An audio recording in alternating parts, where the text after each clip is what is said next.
ಎಲ್ರಿಗೂ ನಮಸ್ಕಾರ. Welcome back to my channel.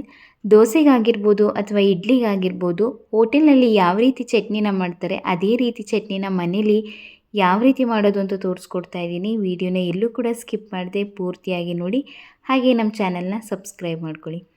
ಮೊದಲಿಗೆ ಒಂದು ಕಡಾಯಿನ ಬಿಸಿಗಿಟ್ಟು ಅದಕ್ಕೆ ಒಂದು 2ರಿಂದ 3 ಟೇಬಲ್ ಸ್ಪೂನಷ್ಟು ಎಣ್ಣೆನ ಹಾಕ್ಕೊಳ್ತಾ ಇದ್ದೀನಿ.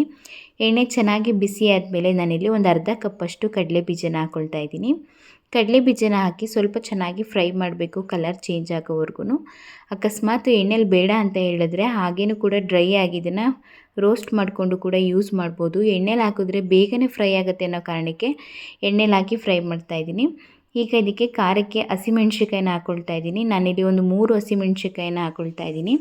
ನೀವು ಖಾರಕ್ಕೆ ಎಷ್ಟು ಬೇಕಾಗುತ್ತೆ ನೋಡಿಕೊಂಡು ಹಾಕೋಬೋದು.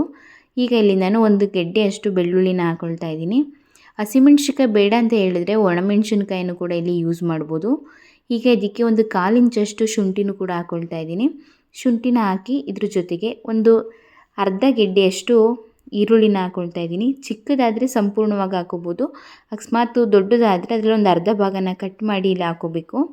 ಈಗ ಇದನ್ನು ಸ್ವಲ್ಪ ಈರುಳ್ಳಿ ಎಲ್ಲ ಚೆನ್ನಾಗಿ ಸಾಫ್ಟಾಗಿ ಬೇಯಬೇಕು, ಅಲ್ಲಿವರೆಗೂ ಇದನ್ನು ಎಣ್ಣೆಯಲ್ಲಿ ಚೆನ್ನಾಗಿ ಫ್ರೈ ಮಾಡ್ಕೋಬೇಕು. ಹಾಗೆಯೇ ಇದಕ್ಕೆ ಒಂದು ಅವರೆಕಾಳು ಗಾತ್ರದಷ್ಟು ಹುಣಸೆಹಣ್ಣನ್ನು ಹಾಕ್ಕೊಳ್ತಾ ಇದ್ದೀನಿ. ಹುಣಸೆಹಣ್ಣನ್ನು ಹಾಕಿ ಈಗ ಇದನ್ನು ಮತ್ತೆ ಒಂದು 2 ನಿಮಿಷಗಳ ಕಾಲ ಚೆನ್ನಾಗಿ ಫ್ರೈ ಮಾಡ್ಕೋಬೇಕು. ಸ್ವಲ್ಪ ಕಲರೆಲ್ಲ ಚೇಂಜ್ ಆಗೋವರೆಗೂ ಫ್ರೈ ಮಾಡಿಕೊಂಡ್ರೆ ಚಟ್ನಿ ತುಂಬಾ ಟೇಸ್ಟ್ ಬರುತ್ತೆ ಈ ಎಣ್ಣೆಲಿ ಫ್ರೈ ಮಾಡಿರೋದ್ರಿಂದ. ಈಗ ಇದೆಲ್ಲ ಚೆನ್ನಾಗಿ ಎಣ್ಣೆ ಜೊತೆ ಫ್ರೈ ಆಗಿದೆ. ಈಗ ಮಿಕ್ಸಿ ಜಾರಿಗೆ ಎಲ್ಲನೂ ಕೂಡ ಹಾಕ್ಕೊಳ್ತಾ ಇದ್ದೀನಿ. ಈಗ ಹುರಿದಿರುವಂತಹ ಕಡಲೆ ಬೀಜ ಮತ್ತು ಈರುಳ್ಳಿ ಎಲ್ಲ ಪದಾರ್ಥಗಳನ್ನು ಹಾಕ್ಕೊಂಡಿದ್ದಾದಮೇಲೆ ಈಗ ಇದಕ್ಕೆ 1 ಕಪ್ಪಷ್ಟು ಹಸಿ ತೆಂಗಿನಕಾಯಿ ತುರಿನ ಹಾಕ್ಕೊಳ್ತಾ ಇದ್ದೀನಿ.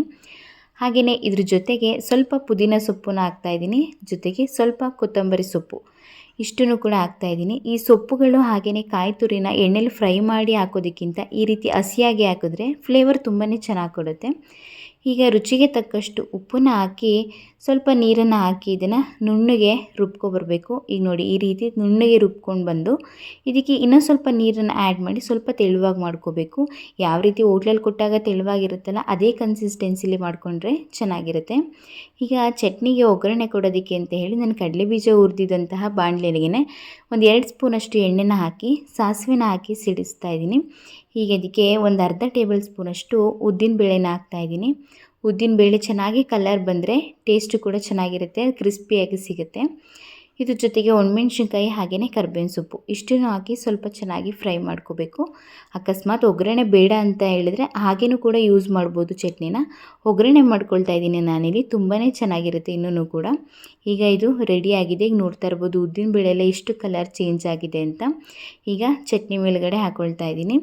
ನೀಟಾಗಿ ಎಲ್ಲನೂ ಕೂಡ ಚೆನ್ನಾಗಿ ಮಿಕ್ಸ್ ಮಾಡಿಕೊಂಡು ದೋಸೆಗೆ ಇಡ್ಲಿ ಜೊತೆ ತುಂಬಾ ಚೆನ್ನಾಗಿರುತ್ತೆ. ನಾವು ಹೋಟ್ಲಲ್ಲಿ ತಿಂತೀವಲ್ಲ ಟೇಸ್ಟು, ಅದೇ ರೀತಿ ತುಂಬಾ ಕ್ವಿಕ್ಕಾಗಿ ಮಾಡ್ಕೋಬೋದು, ಈಸಿಯಾಗಿ ಮಾಡ್ಕೋಬೋದು. ನೀವು ಕೂಡ ಒಂದ್ಸಲ ಮನೇಲಿ ಟ್ರೈ ಮಾಡಿ, ಖಂಡಿತ ಇಷ್ಟ ಆಗುತ್ತೆ. ಹಾಗೆ ಈ ವಿಡಿಯೋ ಇಷ್ಟ ಆದರೆ ಪ್ಲೀಸ್ ಈ ವಿಡಿಯೋನ ಲೈಕ್ ಮಾಡಿ, ನಿಮ್ಮ ಫ್ರೆಂಡ್ಸು ಮತ್ತು ಫ್ಯಾಮಿಲಿಗೆಲ್ಲ ಈ ವಿಡಿಯೋನ ಶೇರ್ ಮಾಡಿ. ಹಾಗೆ ನಮ್ಮ ಚಾನಲ್ನ ಸಬ್ಸ್ಕ್ರೈಬ್ ಮಾಡ್ಕೊಳ್ಳಿ. Thank you.